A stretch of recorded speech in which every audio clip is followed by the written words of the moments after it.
I was, and very much still am, ignorant about the reading, writing, comprehending, and even just understanding the history of Chinese characters.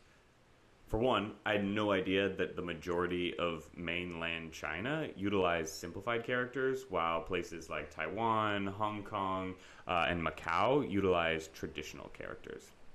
And guess what? This part is actually super simple. Traditional characters are the historically accurate characters that have been utilized for thousands of years, and the simplified characters are the simplified versions of those.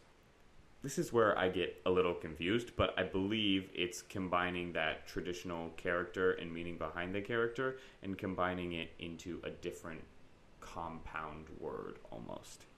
Simplified can mean a lot of things, but my roommate who's fluent in Mandarin finds that reading and comprehending simplified is much easier. First of all, he learned simplified format, but also it's, well, much simpler for most people.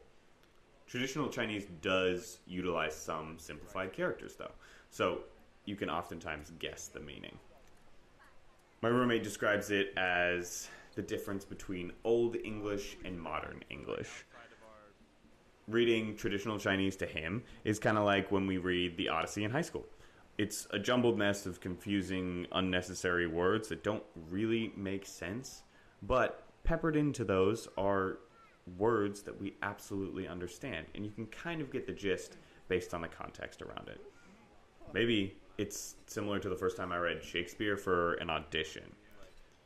I didn't actually have a chance to read the text before auditioning, so I kind of went up and started reading words. I could pronounce all of them, but I really didn't understand what it meant.